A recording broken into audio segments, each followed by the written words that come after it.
Channelle. Hi, friend. Hello. How are you? Living the dream, as they say. We can totally pretend like we haven't been talking for an hour before That's this. what we're gonna do. That's what we're gonna do. We're gonna pretend like we didn't come on and instantly just catch up for a Hi. We have nothing to say to each other because we just caught up for an hour, so there's nothing left to be shared. But we're both very talker.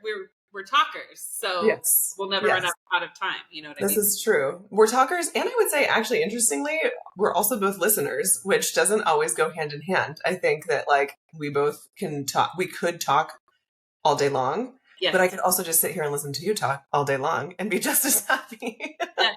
Hashtag same. Happy to listen. Also happy to listen. Happy to talk. We were just waiting for podcasts. It's true. Yes. In fact, we were just reflecting because we got into a conversation about nuance and middle ground and what can sometimes feel like these extremely polarizing conversations. And it sparked a memory that we years ago had said we should have a podcast that I think we were going to call it Middle Ground or something like that. Yeah. I love it. Yeah. There's always room for gray. So there's so many things that I wanted to remember to share about who you have been to me. Because part of this too is, right, I get to introduce women that I have either been influenced by or that I respect or admire in some way. And when I think about you, as I started to write some notes, I was like, Channelle/Chan. She also has other fun nicknames. You literally defy definition. Like, you are one of those humans who has such a creative, unique way of seeing things, and the way you move through the world is so incredible and beautiful. And I think when you try and box that into one specific way of talking about someone, it just doesn't work. So we're just going to have to go without a perfect definition of who Chan is, which I actually think works for you because you don't like to be defined in one way anyhow. So and as soon as you are, you will find a way to buck against that in some way. But she is truly one of the most remarkable women I've ever known. Creative, intuitive, wicked smart, compelling. And we've known each other now for, I can't remember. I was trying to figure it out. And I was like, I think it's been probably almost 10, maybe not 10 years, but something close to that. 2017. So... Why are you so good at that? You could have told me it was 20, I don't know, 10. And I would yeah. So yes, Chan and I have been through many iterations of our career, our lives together. In our latest, actual professional iteration, I was the COO to her EVP. And so if you can picture the best boss you could ever hope and dream for, your friend who's actually also your boss, which I could see it wouldn't work for everyone, but definitely worked for us, for me anyways. Me too. No shit. We have not worked together in a professional way for 2 years now. But one of the things I miss most about working together is this, sitting down to chat and have these one-on-ones and to learn from each other and to share with each other. And I think one of the things I learned from you over those years was how to actually just sit in the present when I was always looking for but what's next and what's happening and we were working for a very, very, very fast growing venture-backed technology company, and Chan just had this wild way of being but we're in this right now, so let's deal with this right now. And one of the other great things I learned from her was how to actually, I don't even want to say manage people. Where we worked, we talked about supporting people, because it was really never I'm your boss, you're my staff. There was never language like that. It was actually quite intentional that it was, I am the COO that supports legal, HR, etc., because truly that was the way we thought about leadership, which I think I have never seen anywhere else. I don't know that I've experienced it, anything even remotely close to that way of thinking about leadership. But I remember her looking at me one day and saying, okay, so you're going to be going from your chief of staff role to COO role, and it's going to be really fucking hard in ways that you don't know it's going to be hard. I was like, no, I know it's going to be hard, but You're like, no, you're going to go from your tasks and your to-do lists and your execution and all these things to you're not going to be doing any of that anymore. And you are going to be managing people, which means you're not going to know what the hell you did in your day, but you're going to feel like you did a lot. And I remember that so well. And I think so many people don't actually fully recognize that as they're moving into more leadership positions. So that is a giant learning for me from you. There's so many more things I could say about who you are and who you've been to me, but that's not what this show is about.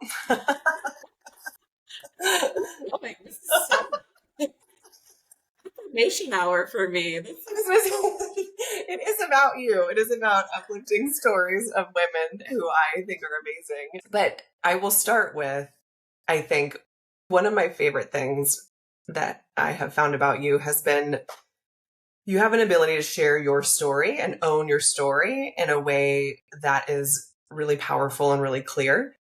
And we have really similar backgrounds. We both have an arts background. We both moved into working in restaurants. We were both executive assistants, moved into kind of like squiggling our way through, the ranks to eventual executive C-suite positions.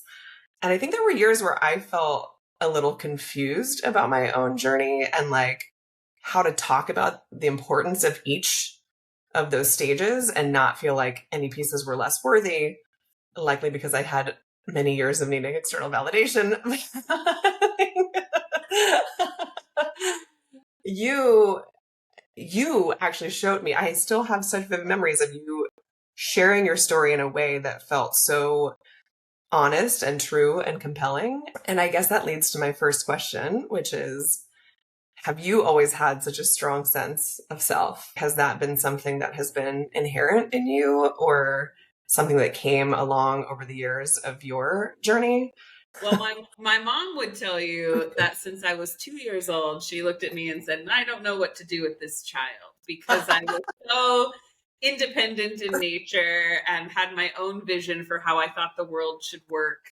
But I do think that no, the answer is no. I'm constantly evaluating myself against what is authentic versus what is performative and what is expected versus what is genuine. And how do I find the best mix of all of those things? Because being 100% authentic in a professional environment, not always going to work. Not always going to work. Idea, like not the best. Like it's not the smartest move sometimes, being 100% authentic with your people, the people you love and that you share life with, absolutely. But there is a way to find that balance that is going to be the forever struggle. I have always found that the power, we'll say the word testimony because it's pretty relevant in terms of if you grow up in a very Christian background kind of vibe, where it's just the story of your evolution, whatever those stories of evolution that happen. We have several of them over our lifetime, but the power of your testimony, the way that you use that story to be present in the moment. And then also to, I think 9 times out of 10 for me, it's about making people feel seen and valued. So sharing that as vulnerable, being vulnerable and identifying yourself means that other people then can do that reciprocally. So that's always been a goal. And I think it's more selfish than anything. It's because I want to find the most authentic way to experience life. And so I'm constantly putting that out there, like everyone's going to be authentic. Like we're all going to find this, this center ground. And so as a professional, that is the learning curve, right? You can do that in regular life, but learning how to do that as a professional, as a leader, as someone who not only represents an organization, but also is managing people and therefore educating them on how to represent themselves within an organization. It's a dance. So I wouldn't say it was organic, but I will say it is ever evolving and very important to me. So that's probably why it comes up so frequently. Yeah, I love that. I think that, for me, there were years where I would almost shy away from I'll just use one example, and I don't want anyone to think that there is anything wrong with this position. It's a great position to have. But I think because I was still trying to kind of sort through where I found my own worth and power, that when I said executive assistant, for me, that felt like it's over here. But I think to look back at the foundation that's set by holding some of these roles and honoring what those roles are and how important they are. But I never got the sense from you that you looked at it with that lens. And maybe I'm wrong, but I felt like you so you can tell me if I was wrong. The way you shared it always felt like, yeah, this is part of like what makes me who I am, and never felt like you shied away from the pieces that were the building blocks to get you to where you are. Does that resonate? No, I think I take a lot of pride in the story. I take a lot of pride in the reflection. I am horrible at reflecting. I'm horrible at it. I am very disappointed in my existence 9 times out of 10. I'm very like, oh, this is not high enough, far enough, big enough. It's not enough. It's never enough. Yeah. And so when I do get to be reflective, when I'm given the opportunity to share, when I am forced to kind of put that story together, I'm so appreciative and I'm so grateful, because every role, regardless of the level, regardless of the authority, regardless of the dignity of position according to our societal construct, Exactly. Yes. regardless of that is what helped me understand how to manage almost every type of human. One of my greatest skill sets that I now feel super confident in is that anyone from any background, I feel confident I can work with. I feel confident I can find a way to coach, teach, or evaluate authentically and see if they're the right fit for the job. And that's only because I've sat in those seats. I've done that work. I've shared that experience. I've seen what it takes to go from that to, an EVP and then back again, right? And so how you exist in that is really important. And so I would say, yes, it's 100% authentic, because 9 times 10, I'm like, oh, like, why am I not farther ahead of myself in this game? Yes. And then you look at the back and you're like, oh no, I've been leveling up every step of the way. And now I get to acknowledge that. So it is genuine. It's just not always at the top of mind. When I talk about myself, when I look at others, it's very easy for me to do. When I look at myself, harder evaluation. I think that's, typical, right? We were chatting even before this chat, how the most pressure we get is generally from ourselves. Like, as I branched out on my own, I'm more crazy now, because now I am my own boss, right? So I am being very hard on myself all the time. Like, am I doing enough? Am I showing up enough? Am I building enough? And I think the answer will always likely be probably no, sadly. And that's what we're constantly in, that tension of what is enough. I've done a lot of work over the last few years of trying to get better at being a little quieter. And I think sometimes we can conflate hustle culture with, if you're not, you can still be driven and you can still be ambitious and you can still be working really hard without that having to be the umbrella feeling behind it. You can still have that inner drive that keeps you going, that keeps you striving. But I think sometimes we then say, well, then that must show up as you're working 90 hours a week. Well, no, because I don't ever want to do that again, ever again. I now know that I won't do that to myself, but it doesn't mean that internal pressure isn't still there, right? 100%. Yeah. And it's kind of weird because you control the dial. And so I think we were talking about that as well, where you have full autonomy to remove that pressure. Yeah. But that is the work. That is the genuine effort in terms of whatever your practices are outside of your occupation and where you consider your kind of success metrics to be and all of those kinds of things. It's what is the work outside of that allows you to stay grounded and reasonable and, and very conscious of what you're actually bringing to the world outside of just maybe that bubble that is your vocation. Because we are so easily defined by what we execute in our work life that, and especially I'm not a mom, but I know lots of moms, and the battle of that balance is one of the most insane things I've ever seen, because they both hold this intense value. And even if you don't have that maybe obligation to other human beings, little ones, but you have that obligation to yourself as a human being to value just the inherent existence of who you are outside of that work bubble. And so how do you cultivate that authentically? A lot of the times it's by removing the pressure and being okay with like, oh yeah, if I'm not working and whatever I'm doing when I'm not working has just as much value to me as what I do when I am working. And 100%. You know? Yes. I think that I wish we taught that more, honestly. I wish that were something that were, infused in the way we think about what it means to grow in our careers, because for me anyways, it was never part of the conversation. It was just, you keep building, you keep growing, you keep pushing, you keep striving. And the real hack is, well, if you can just quiet yourself for 5 minutes, it's amazing what you'll find in there. It's amazing, what knowledge you already have intuitively if you'll just take a minute and shut up and listen to yourself. But I think that is not a typical practice for many. And I'm curious if okay. Chan and I went through something together 2 years ago that is not on many people's life bingo cards, is the way we were kind of saying it at the time. I'm going here now because of what we were just talking about, which is having our identities so connected to the work we do, to a title, to a whatever.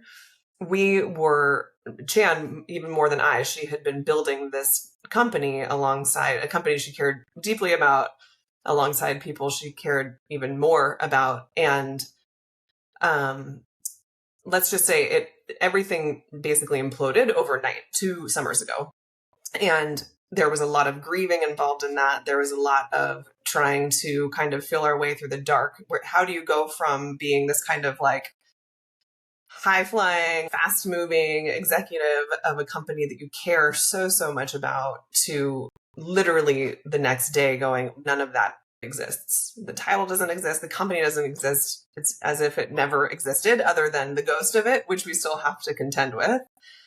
And for me, so much of the discomfort over the last 2 years in kind of moving through that has been acknowledging how much I was tied to my identity as a professional, as a person that was, I'd like to think was having a nice, good influence in this company, right? So when I look back at some of my most powerful moments and memories as it relates to my career, it's a lot of what we experienced together over the 3.5 years of working there together. And I'm curious for you how that looked outside of the emotional component of it, outside of the like we are literally losing something. It's not to be dramatic. It did feel like a death in many ways. And I think that piece on identity, though, I'm so curious because I think everybody kind of moved through that in their own way. Some people have landed now 2 years later in a much different place. Some folks are still moving through it. So that's a very long-winded way of asking you, Chan. How did you kind of navigate the identity part from where you were with the company to kind of where you're at now? Yeah, that's such a small question. Such an easy one for me. I figured a few softballs at the beginning. I was like, all right, we're getting real serious here. Got it. So identity, my friends who have known me for 20 plus years, they will tell you identity is my core driver in life, like my own identity. Like, what is it that is so deeply true to who I am, that is so relevant to how I exist in the world? That is my forever constant pursuit. I think I will never be done. So because of the nature of the work we work together, my identity was fully enveloped in that work. It was easy to be because it was about people. It was about changing the world. It was about all the things I cared about in one physical place, and being able to, work there, like have that be my actual job while also creating all of these things that felt really meaningful. Why wouldn't that be my whole identity? Right. why wouldn't it be? It's everything I ever thought I wanted in one Mm. place. Why wouldn't I sell my soul? Of course I would. Like, right? Like, I will pay the tax. Like, The whatever. Kool-Aid has been drunk, much all of it. We pounded that Kool-Aid from the fire hose. Totally. I mean, at one point you could say I was stirring the Kool-Aid for others. You know what I mean? Like, I didn't know what was in it, but I was definitely the girl like, let's mix that shit up. Like, that's good, you know? And, and I had an IV drip. I was doing and so, yeah, when it ended, a lot ended. And there was a lot of significant loss in the year prior to the end of the organization with real death and loss there with friends, and then loss of what felt like the ability to do it the way that we wanted to. And so it started, you could see some of the cracks, right? And without knowing the full context of what was happening in the background, I'm a very also driven, committed person. And so I just was like, well, I'm either going to go down with the ship or we're going to ride it. And this is great. Like, we'll just keep going. And I do believe now that it had to end for a number of reasons. And that's probably a whole different conversation around, you I know. was going to say, I don't think I've heard that one yet. I've not heard that one yet. Version of why I think it had to end. I do actually think it did. And so there is an element of course, I didn't believe that 2 years ago. No. I was like, this is the worst. Like, yes. This is apocalypse now. Like, we have hit it. We are doing this. And so, yeah, the last 2 years have been coming to terms with really putting my identity at risk is what it felt like. Oh. Putting my identity at risk. And so for yourself, you mean? Like your own? Yeah. For myself. Only for myself. I will say that it has everything to do with just me as a person, not necessarily what other folks are putting on you. Exactly. Yeah. Everyone's journey is different, like you're saying. Everyone's exposure is different. But for me, I had put my identity at risk. I have literally allowed it to be completely covered by this one thing.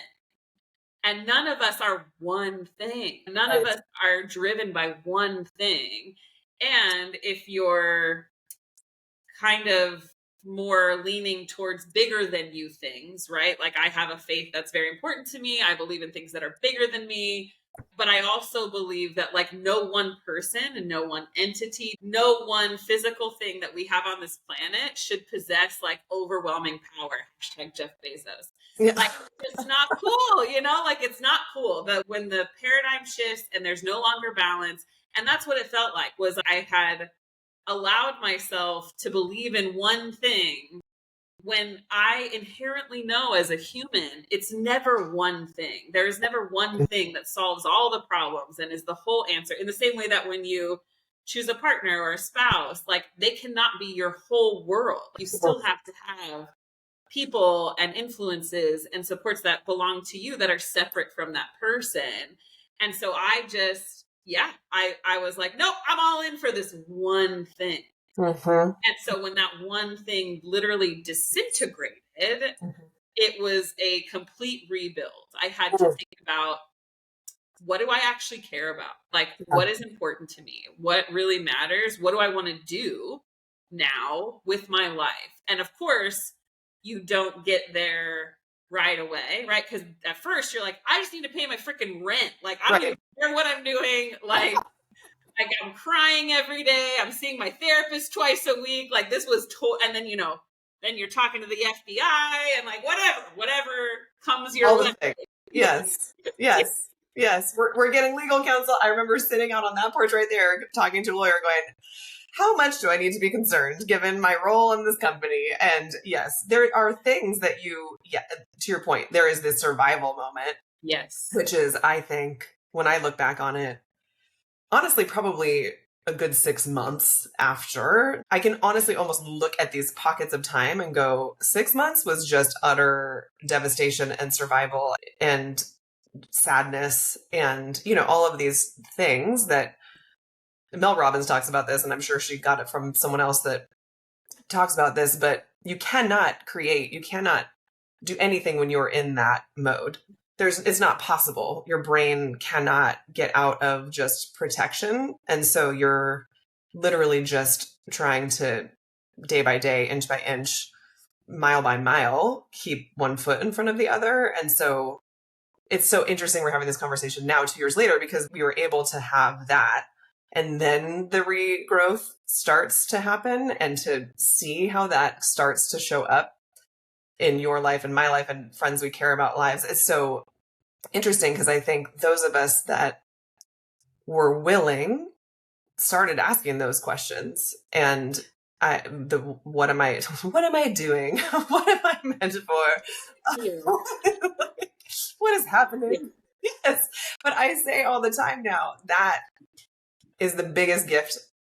As much as I would have never asked for things to happen the way they did, I now look at that time and go, I would have never stopped to ask myself those questions. I just wouldn't have. And I would have been just fine. I would have been a super happy clam. But now that I've asked myself those questions and continue to ask myself those questions, it's almost like I'm getting to know myself all over again. And it's like, oh, hey, friend, like, I think I've known you, but I don't remember you. Like, who are you? And it's really bizarro. I don't know if it has been for you, but it has been very bizarre for me in many ways. Also really cool in many ways, but also uncomfortable.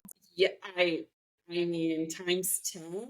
I think, like, for me too, I've rebuilt my life. I joke, but it's not a joke. I've rebuilt, this is my third iteration of rebuilding my life genuinely, from an identity, from a relationship, from a financial, like, significant. I've experienced it more than most. So I do feel like I'm used to it in a way that is weird. And so I'm with you in that it's odd. You're kind of like, why am I like, why am I okay with this in some capacity? Why am I okay with this?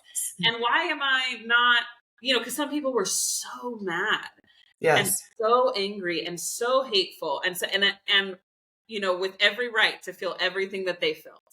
But I just didn't feel that. And people were really looking at me being like, I can't believe you're not just so mad and so angry at that. This is how, and I'm like, I don't know, man. It feels like there was a lot of really hard stuff that no one saw.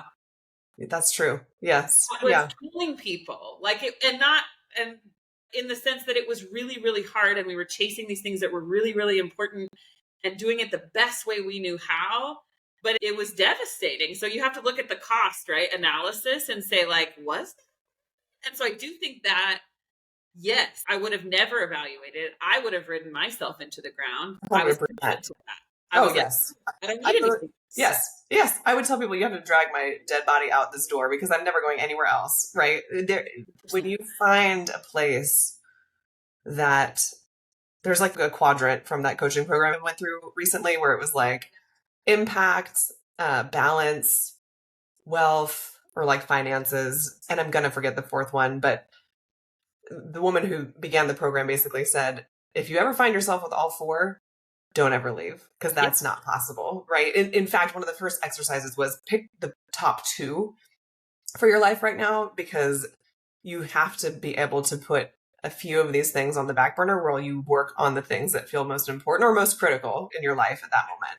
Yeah. And I remember thinking, wow, we really had all four. Like, we really, really did. And so it is really, really easy to imagine yourself in that forever. Why would you ever want it to end? Why would you ever want to go? Like, right. Doesn't make any sense. But I'm sure it's not possible. Like, that's the thing, is it's not possible. And I think we're touching on the woo-woo version of why this had to end. So you have to go there. A little bit.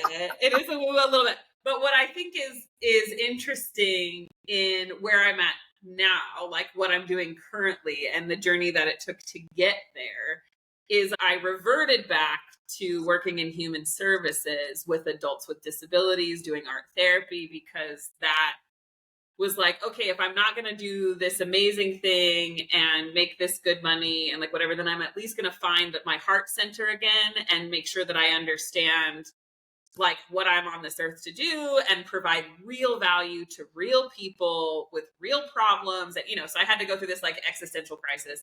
And in doing that, I was like, nope, like, like, yes, I love these humans and I love this work, but I need more than this. I need more for my brain. I need more stability for myself. I need to find something that feels more grounded and balanced. And so it was a really helpful like measurement tool of, yes, this feeds the like I'm contributing to the world in a very serious way. And there's no question of the value add that I'm putting in to my team, to our clients, to the work, period, and full stop. But that wasn't enough. That was just having that one threshold was not sustainable. And I think it helped me evaluate, okay, then what if I had to pick, 2 out of the 4, right? Like, what would I choose? And I'm still waffling. I couldn't tell you what those 2 actually are, but I do think that it led me to at least be more open with myself. What is really true to me? What is most important to me? What do I actually care about? Right. And that's like, you don't get that opportunity very often as an adult to really evaluate what you care about and really evaluate what you think is going to make you happy and what do you think is going to be the most contributing factor. And so I do think for that reason, it was a good stepping stone, a good moment. People who work the same career for like 30 years, I don't know those people, but they are out there, right? Who stay at the same job for like a long time. It's hard to be able to evaluate yourself like that, or even feel like you have the privilege of doing so. Because I do think it's a privilege. I think it's a privilege to get to choose. Absolutely. What do I care about, right? Oh, 100. Yes. Acknowledging that 100%. I think,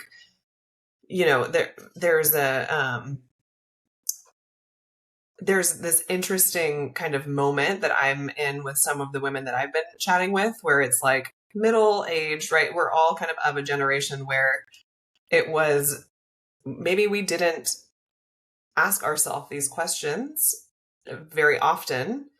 And the longer you go without asking them, the harder it can feel to find your way back to maybe the core of who you are. I mean, I have been, of course, as part of my journey, I had to take every strengths assessment, everything. Yeah, that's right. Some tests tell me what I need to be doing. Tell me who I am. Help me understand. You didn't go to a palm reader, did you? I mean, it's not beyond me. It's not beyond me.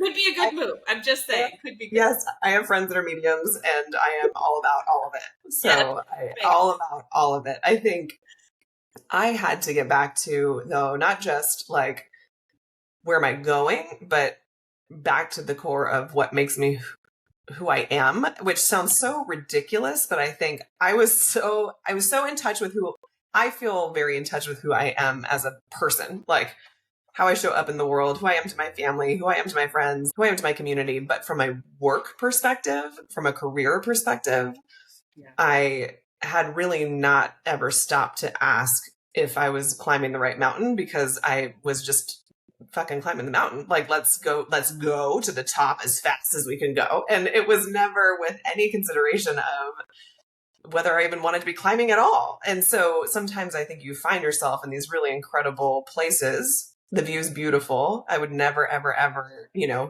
take that back. And all of that is now the foundation for asking yourself, okay, but then how do you take that forward? Because I think so much of my work lately has been right at that crux of, okay, so how do you get clear on what no longer serves and let some of that go, and then double down on the things that do, and let that help you go forward? Because I think we can also tend to kind of throw the baby out with the bathwater, similar to what you were saying earlier. But in this instance, it's, oh, well, I've learned these things about myself. A lot for me was, I'm much more in the like ideation, strategy, relationship building space. And I had made myself a very good executor, and there's nothing wrong with that. But I was really fighting against a lot of some of what my just more natural strengths are in some ways. And so to get tapped back into that felt really important to me. But it doesn't mean I now need to go, oh, I should have never done any of that. It was all bullshit, right? Like, no, all of that is still really important. Yeah. But it is about getting clear about it. And I think it's that part that feels really hard, is the clarity around it. Have you been surprised by anything that you've found out about yourself? Everything, probably everything. If you just want to put it into like one word, it's everything.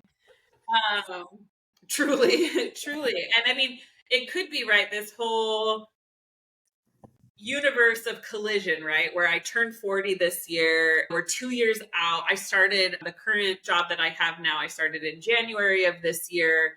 And so it really, all of it feels very new. It just feels like, oh my gosh, I know me and I know who I am and how I exist in the world. But there's this opportunity now to really take all of those learnings, all of that knowledge, all of those experiences, and kind of put it together in some semblance of a weird thing that could be useful going forward, that could eliminate some of the unhealthy patterns, that could project me into a much more holistic and peaceful place. Because I do think peace is important. I do think us finding our own way of sitting in peace allows for that to perpetuate in the universe, right? So that's more woo-woo stuff that, you know. So the current job I have now, is really wonderful. I work for a company called Solomon Advising, and we do consultant work. You're in this consultancy space, and so am I. But there is some benefit to the experiences that we've had that can then be shared and hopefully used for the better, right? That people do not have to go through the same trials to get the benefit of what we have learned and how we can help contribute. But my boss, her name is Jen Guidry. She's awesome. I was best friends with her sister in high school. So I've known her since we were kids. And she had actually tried to recruit me the last couple of years before the crash. And I didn't know that. I don't think I knew that. Yeah. This company, she's had a few. And so this one has been around for 10 years. And over the last 5, she's really been trying to recruit me. And I told her, like, I'm really going to go down with this ship. Like, there's nothing you could say or do that would make me want to jump, even though I kind of have this feeling it's pretty gnarly. It's pretty gnarly. Like, we're going down like the Titanic. You thought Titanic was that? Just wait.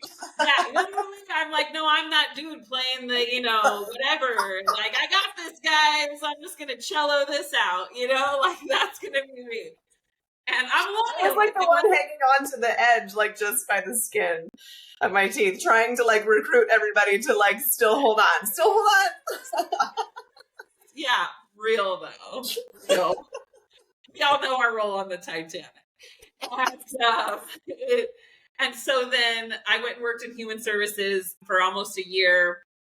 I think Jen is a good leader in that she was observing kind of my transition out of Bitwise and letting me have the space to do the work of my own journey before talking to me again about, do you think this is the right time to come work for me? And when we sat down and had a very authentic conversation about the experience, I said, you know, I really do enjoy the friendship aspect, like working with people that I feel like are my friends. And I know that is like the antithesis of corporate America, in that this is not your family. This is your, right? Yeah. But I'm an emotional human and I'm people oriented. And so that is of value to me, and to trust myself enough to say that is enough of value to me that I will sacrifice other things because I do the benefit. And so when we were talking, you know, she wasn't really ready to bring me on as far as like where the company stage was at with what we want to build together.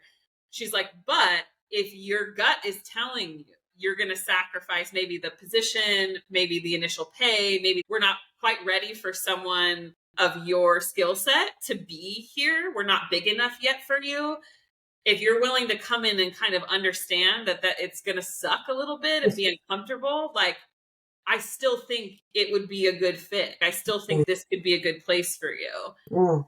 And so it was a ton of sacrifice for both of us. It was hey, I'm betting on you, you're betting on me.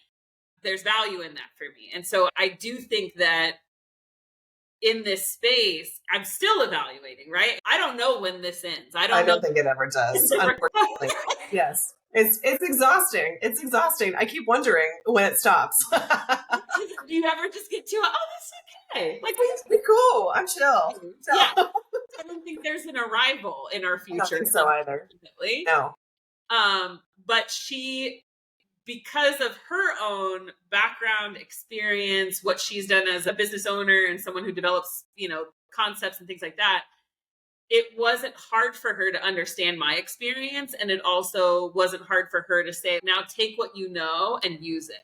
Mm. I think sometimes you just need someone who's able to look at your experience and not think it's crazy, because you do tell people like, oh yeah, the FBI came to my apartment and they knocked, and then I had to go talk to them, and I had, I have $100,000 worth of legal fees because I had to hire someone from SF who really knows how to do this, and that's not something people hear and go, Right. oh Oh, yeah, cool. Yes, I want to take that on. Yeah. part of the game, bro. Sorry that happened to you. Part of the game. But when everything was happening at Bitwise, Jen was one of the first people to call me and say, "Hey, do you have a good lawyer?" So like she Wow. already Oh, I was love her. tracking things over Yes. time.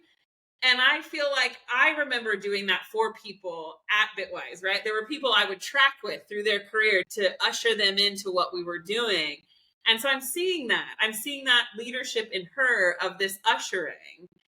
And again, that's something I value above a lot of other things, is someone who's willing to guide and usher and lead in a way that is supportive and honest, but also pragmatic and feels true. So I think it's taught me to be a little bit more shrewd, which, I'm a pretty like, yeah, that sounds great, let's do it kind of human, which is so fun.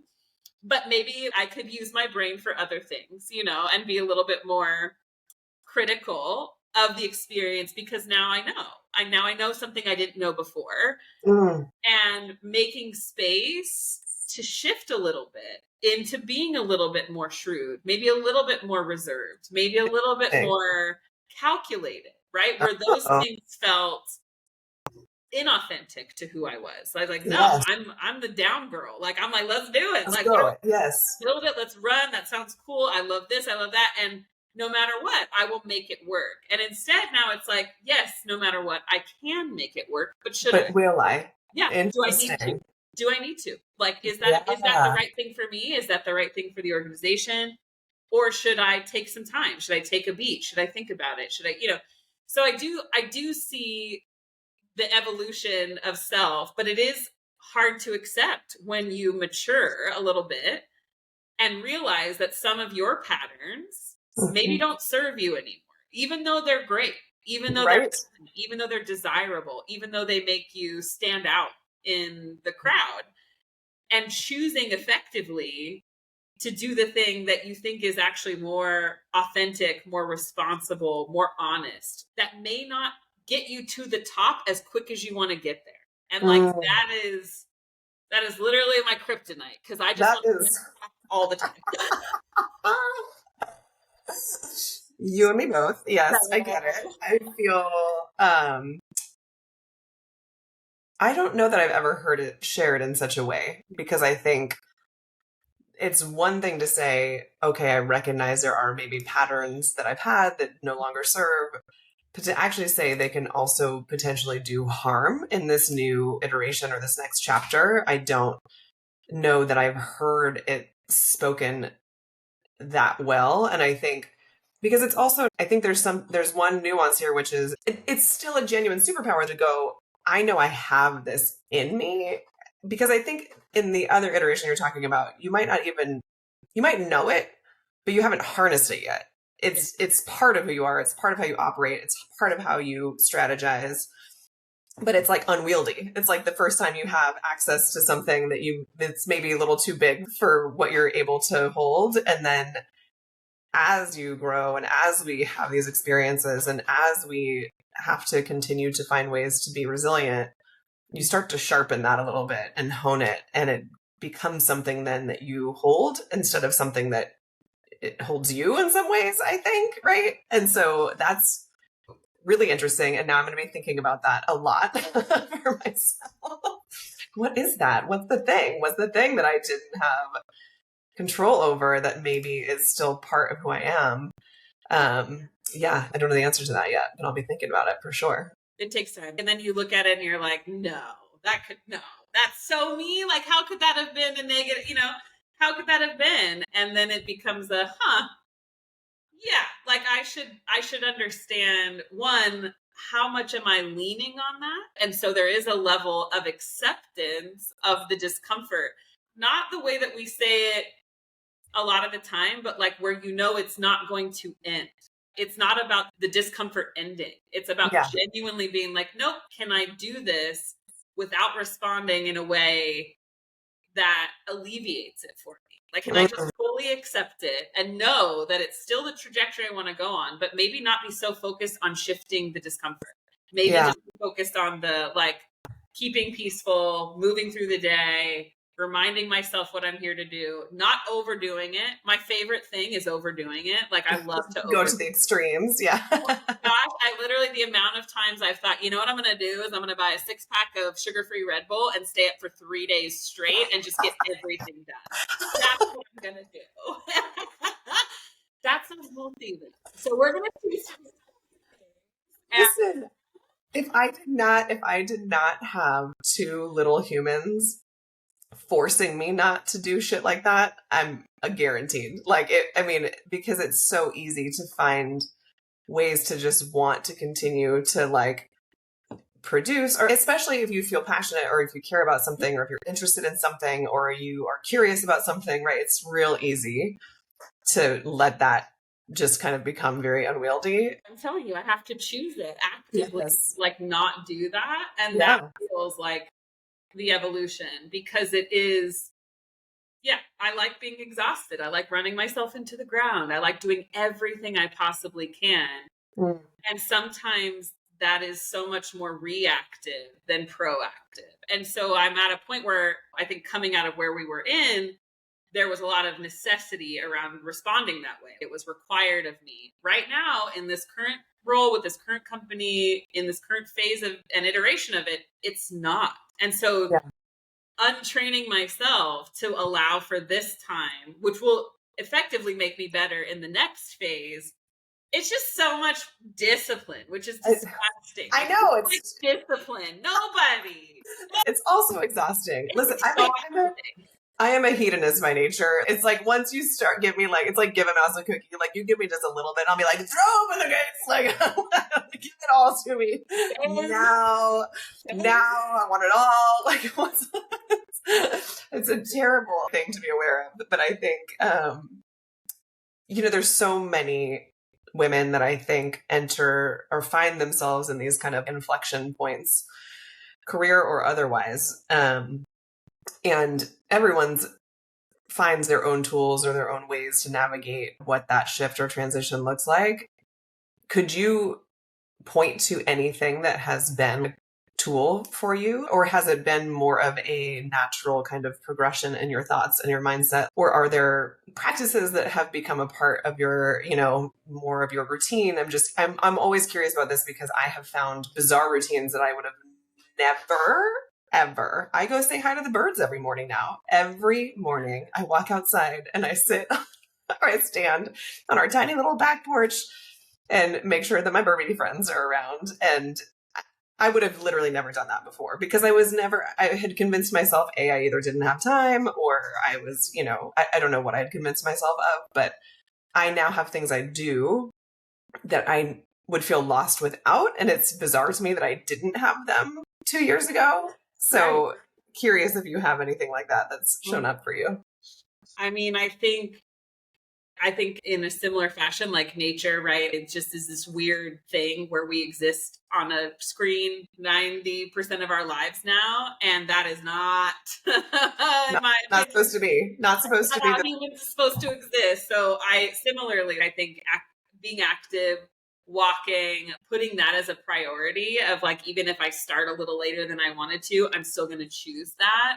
Yeah. And then intentionally setting barriers, I think, is more probably for me, is saying, like, if I'm tired, I'm going to be tired. And so for me, it's being really cutthroat to myself when I hit a point of, like, I'm done. And none of this to-do list right now is crucial for waking up tomorrow. Like, it's just not. And so can I give myself the freedom and flexibility to sit, and I try to sit in the quiet without a screen for 10 to 15 minutes after I'm done with my work day, which is torture, if we're being honest. It's actual torture. Thank you for saying that, because I feel like so many people would be like, and it's blissful. And I'm like, I hate it. I literally hate it so much. I set a timer because I hate it so much. And I'm not allowed to look at the timer. I have to set the timer on my phone and then put it over here because I literally hate it. But it's this purposeful, can I shift my brain? Can I shift? Because it's like sometimes when you're, especially if you're in a high pace environment or you have a lot of things demanding your time and energy and space, like kids or a partner, whatever, you don't stop. And it's really easy to never stop until your body stops you, until your brain quits on you, until tragedy happens, right? So that is my goal, is to intentionally stop. And so I have the morning movement with the nature, whatever. And then the 5 to 15 minutes after my work day. And right now, that's it. Like those are the only parameters I'm giving myself. I think I want more. I think I'm pushing myself to more always, but I think it's also the grace that you give yourself in the process, which is the most annoying thing to say. Like I hate that I just even said that. But it's so true. I am not critical of anyone in my life. I am insanely critical of myself. My negative self-talk is at an 11. Yeah. My disappointment in myself is at an 11. I really don't put that on others. I never have. But it's as detrimental to what you want to achieve, how 100%. You feel in your rest, how you feel with your friends. If you aren't willing to take that time to just like say, you know what, that was enough. You did enough for today. Good for you. And we're going to chill. Like whatever chill is, we're going to find it. And so how do you define chill? Yes. Yeah.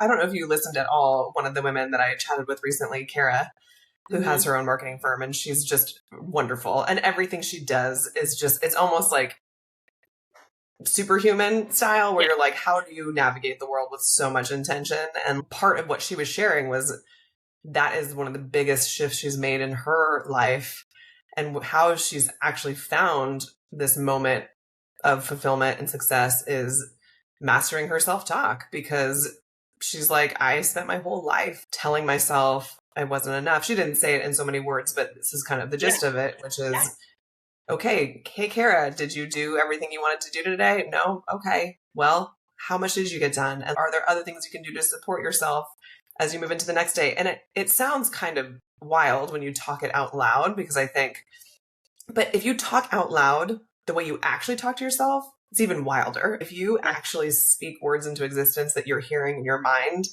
you're like, that is some messed up stuff. We have learned to do that to ourselves over the years in a way that's so detrimental to our health and, to your point, to those around us. And I think it is a constant practice. It is not something that you work on for a little while and then all of a sudden you're like, my mindset's great. No, it is a daily intentional thing to wake up and actually be aware of that.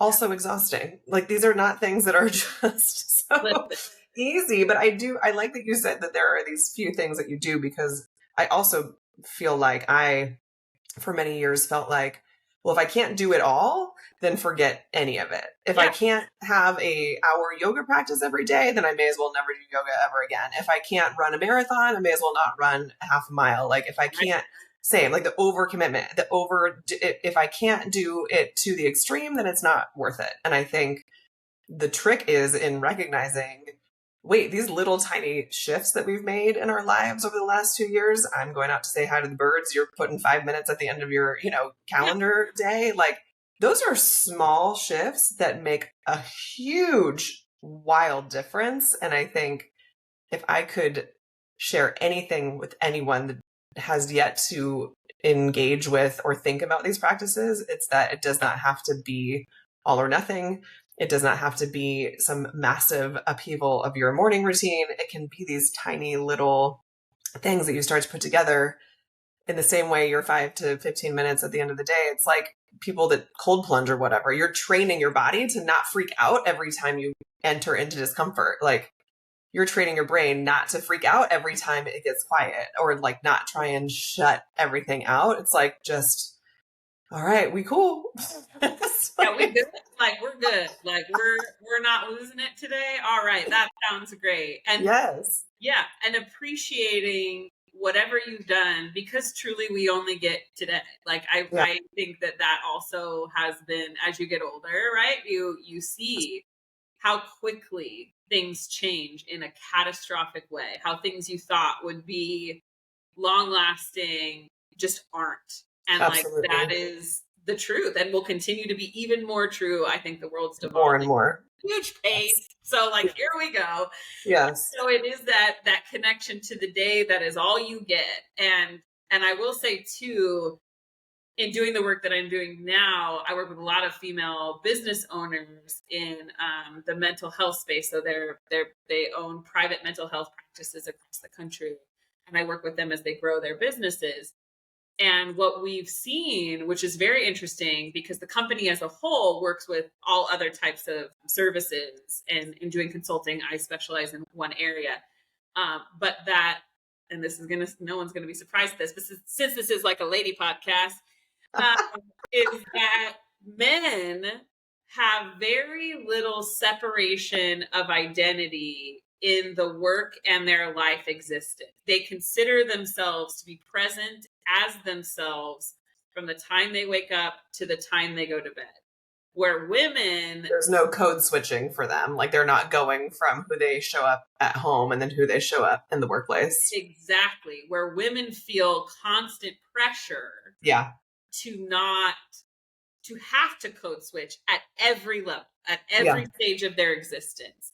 And so my goal, I think, in this next evolution of self in work is to be more like a dude in that way, not in any other, but to really hone this identity and say, like, can I stand in that when I wake up in the morning and when I go to sleep at night, and make it consistent all the way through? Because that level of self-value, acceptance, appreciation, acknowledgement, especially if you're in a position of leadership or ownership or whatever, like that gives you so much more authority over your own self. Like that I think it's really important to acknowledge that all of those little rituals help you stay grounded in that identity, because you shouldn't be code switching. I think that's part of what's so problematic is women who lead boardrooms then have to diminish themselves when they go home. Then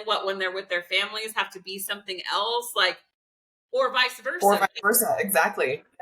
Yes. Loving, supportive that they are. To show up as like a whatever, yes, like whatever. Like a bitch, like a cold-hearted bitch, Kristin. No, you're right. Yes. Really, right? Yes. And so I think is the next phase of what I consider empowerment, because we've already proven women are intelligent. We've already proven they're capable of so much. But can we help there still be less of that shift? And it's inherent. And so that's part of what we do. And I'm sure how you relate with your clients as well. But there's a coaching of, this person that you are, when you take these tests that identify your personality and whatever, none of that is negative. It's all about how you apply it, right? And dudes do that inherently, but apparently we don't. I recently met a very cool young woman, and she just recently graduated college. She's contemplating what's next. I'm actually going to have her on the show because I think she's asking herself so many great questions. And she was asking me, I'm like, do not ask me for advice. I was a hot mess at your age. Like, no. Around those early years of post, if you decide to go the college route, kind of how to navigate those early years and how to be thinking about what she wants to build. What would your answer to that be? Would you have any advice for someone who is very early on in their career and is thinking about how to find what it is that they really want to be doing? Genius. I'm like, you're already 90% of the way there. That's what I told her. I swear to you, I was like, girl, you're about to go do big things. You're fine. Why are you even asking me? I'm like, oh, you're thinking about that? That's cool. Like, that's cool. I was thinking about that. 40. I was like, oh, wait, yeah. No, right now I'm thinking about that. I was hanging out at a bar in San Francisco at that point. I have no idea what was happening. Trying not to get arrested. That's what I was trying to do. Don't get arrested. Like that was the vibe. I think that what I do think is powerful is if you can choose young enough what you want to chase. And it may not be the thing, right? It may not and be. it can change. Yes, it can evolve. It can evolve. As we've said, every step counts, every move is valuable. But I think that being driven and focused and learning how to accomplish something, like to set your mind and say, I think I want to do this. And it's like, cool. Go How for do it. you build that pipeline to get there? How do you want to build those stepping stones and give yourself the room to grow into that, but staying focused? Like, I think it's really hard right now for everyone to stay focused. We have so many inputs and so many messages, so many distractions, and so much that people are telling us what to think, what not to think, or do you believe in this, or do you not believe in that, or are you supporting this? And if you can learn that early to quiet the noise and decide, this is what I want to do, regardless of what other people are saying around you. And it may not work, but that doesn't matter. It matters that you chose it, pursued it, and you got there. And then you can change again, because now you know how to do that for yourself. Absolutely. So that would be it. Although I really am not concerned about this human, because like, really, just wait till I interview her. I can't wait. Cool. She's wise beyond her years. I think, that was my actual only piece of advice, if you want to call it, was let yourself just have fun with it a little bit, right? You are in this really incredible moment in your life where everything is an option. And that, I understand, can feel so daunting and terrifying in so many ways. But if we're lucky enough to have the average lifespan of, 4,000 weeks, there's a lot of time to kind of experiment and think. My whole life has been a giant experiment. My whole career continues to be a giant experiment. And I think it's like, but you also get to learn so many cool things by doing it that way. I mean, I've had jobs, experiences that I would have never imagined, when I was a kid, because I couldn't have conceived of it. It was not even a thing I knew was a possibility. And so I do think when we ask people that are so young to pick a path, it's dangerous because there's so many different ones. But I like that. I like the way you're talking about it, which is pick it for now. Yes. It does not have to be forever. And these things can evolve and change over time. I ask every single person at the end of our conversation. To me, so much of this really is in service of what is the legacy we are all trying to build toward. And I think many times we look at or think of the word legacy as this far off thing in the distance. I believe we're building towards those things every day. And as I get older, I think more and more about how to intentionally be shaping that and thinking about what legacy means to me. I haven't found my answer, but I ask everyone if they have an answer for what they think. Because I'm polling everyone so I can decide if I want to just, copy someone else. Okay.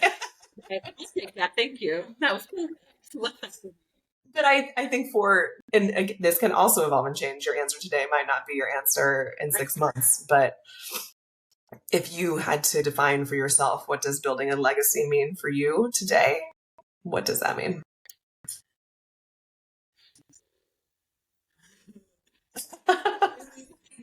I live in it's so funny because I think because I don't have kids, and because I also feel like when I'm dead, bye. Like, do I care that much? No, you're coming back. You're going to come back as something. We just don't know what yet. I'm not sure, but like, I'm also like, fine, So yeah, I think for me, it is, I hope that I'm never just building for myself.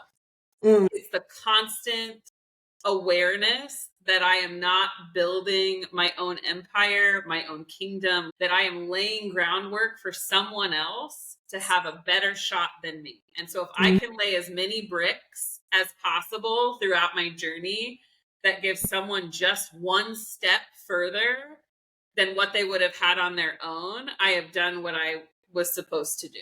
And so I think that's constantly in the back of my brain, is like, you are not here for you. And this is hopefully enjoyable, right? You get to do things that make you feel a value, and that you get to exist in the world as a whole human and be present with people you love and all of that. But that everything I do in terms of legacy is about the base level that I get to raise for someone else. And that's the hope. Hell yeah. Hell yeah. Thank you for hanging out with me. You're amazing. And yeah, I'll make sure that you have to come back and tell us more at some point. Yeah, the evolution continues. The evolution continues. I'm definitely in a midpoint now, so I will be, yeah, I'm excited to see where it goes. Most days, some days I'm really irritated about it, but for the Well, most that's part, just nature. That's just the nature of life, I think. All right, friend. Love you. love you. Bye.